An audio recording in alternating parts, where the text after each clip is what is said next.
à l'âge de 63 ans du professeur Cheikh Anta Diop, épitologue et savant sénégalais de renommée mondiale. Il s'est attaché sa vie durant à montrer l'apport de l'Afrique, en particulier de l'Afrique noire, à la culture et à la civilisation mondiale. Sur le plan politique, il a eu à fonder 3 partis, le Bloc des masses sénégalais BMS en 1961, le Front national sénégalais FNS en 1963 et le Rassemblement national démocratique RND qui sera reconnu en 1981. Il repose pour l'éternité à Tchétou, dans la région de Diourbel, auprès de son grand-père et modèle Massamba Sassoum, l'Université de Dakar, l'Institut fondamental l'Afrique noire IFAN et une importante arête de la ville de Dakar porte son nom. Ajaratu mami ñuy fàttaliku tey Cheikh Anta Diop bu ñu ko tuddee nag xel yépp dem ci savant, nit koo xamante ne xelam màcc na ci wàllum xam-xam. Tey bu ñuy xool fii di Université Cheikh Anta Diop suñu xel dafay dem ci moom ak pas mal fii ci Ndakaaru foo xamante ne ay barab yu ñuy sàkkoo xam-xam yoo xamante ne am na turam. Ajaratu. Voilà, Cheikh Anta, je pense que tu as tout dit ci sa éphéméride.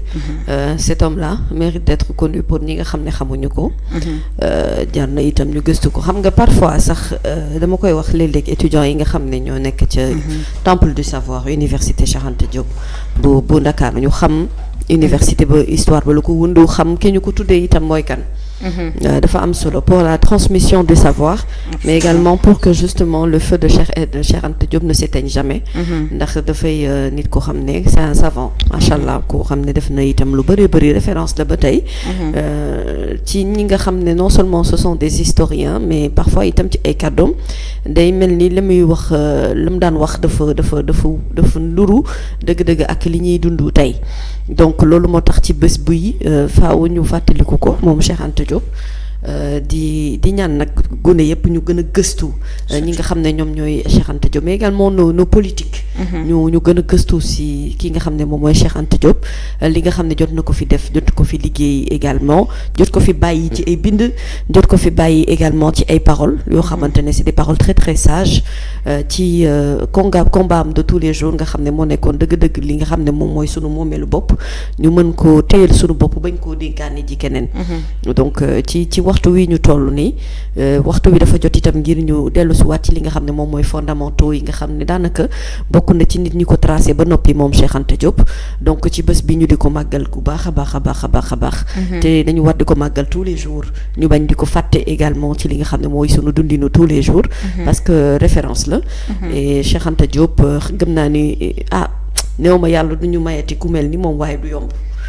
du yomb ci xam-xam bi du yomb ci tenue bi du yomb ci li mu fi jot a bàyyi en termes de richesse mais comme on dit les morts ne sont pas morts parce que ils sont toujours là à travers leurs écrits à travers également leur passage leur histoire ak li ñu jot a jàngee ci moom yëpp muy koo xamante ne xam-xam kese la fees dell ak xam-xam macha allah donc Cheikh Anta tey ci bés bi ñu koy fàttali éphéméride bi jërëjëf ci le son parcours bi nga tracé léegi nii.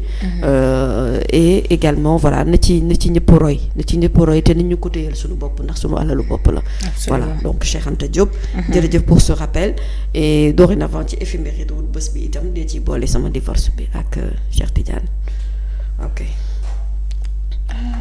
waa ngaa la comme yow imam nga doo ci jéem lu bari waaw yàlla baax na ayca bëgg naa kaade mais bii dama koy tëb ayca merci beaucoup Mami merci beaucoup ci sa pertinence Cheikh Anta Diop ñu ko war di ko fàttaliku saa su ne waaye ci fàttaliku rek mën nañu bàyyi xel que ni lu yàggul dara moom Senghor Cheikh Anta Diop c'était un duel à mort bien que le président Abdou Diouf l'a réhabilité te ñu bëri ñu ngi doon xaar ci le président Abdoulaye Wade mu daal di fexe ba ay œuvre am ñu daal di koy enseigner au Sénégal donte loolu ba tey antogul te amaana mën na am mu daal di antu waaye ñu fàttali rek yaa ngi doon wax par rapport ak ay parolam yi nga xamante ne war nañu fexe nit ñi di ko bàyyi xel bokk na ci li mu doon wax le plus grand plaisir que vous puissiez faire un homme comme moi disait-il serait de découvrir en vous cette volonté inébranlable de construire l'Afrique de continuer le peu qui a déjà été fait mu nekk ci ay parolam yoo xamante ne daf ko doon yëkkat tey bu ñu doon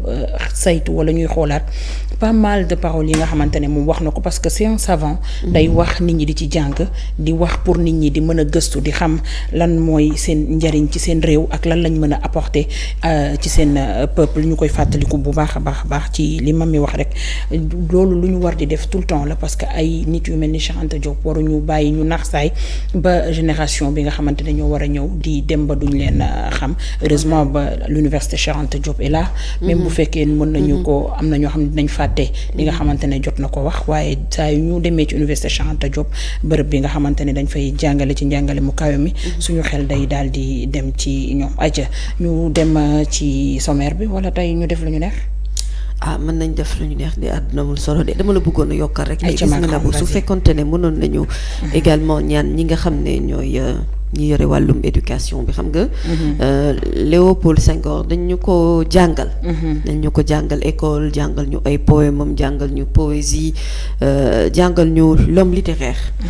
qu'il est le chef d'État également c'est pour autant que la ñu war a jàngale également Cheikh Anta Diop ci programme scolaire yi.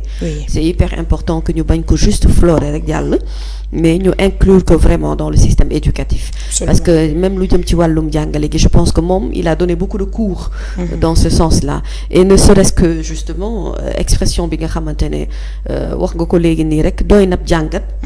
ci ay xale pour ñu mën a am référence bu solide parce que on ne dit pas que y a pas que Léopold Sédar Senghor comme référence ou le président Lamine Gueye ñoom ñëpp dañ leen di jàngale. mais pour autant noonu la ñu war a gën a taxawee ci li nga xam ne moom mooy Cheikh Anta Diop gën koo inclure ci li nga xam ne moom mooy sunu histoire réew na bu y a des hommes forts. dans ce pays nga xam ne am liggéey nañu fi lu ne te def nañu fi lu ne également. en termes de référence bu dee ci lu jëm ci wàllum nekk guerrier rek dans le vrai sens du terme ils l'ont été et ils continuent de l'être justement et pour que mu gën a am pertinence bi war et pour que justement mu bañ a réer bañ a nax saay que génération future yi bañ koo xam. parce que am na ci ñoo xam ne ba sunu génération tey bi xamewuñu bu baax ki nga xam ne moom mooy Cheikh Anta Diop keroog bi Kampa Assane a diffusé déclaration Cheikh Anta en wolof bi ñu bëri dañ defoon ne Cheikh Anta déggul wolof. donc parce que tellement dañ leen habitué à ce que ñu yaakaar ne dañu bokk rek ci wàllum littérature africaine. que finalement xëy na lu jëm ci ancré ci sunu ay culture ak sunu ay valeurs dafa am lu bari lu ci dese.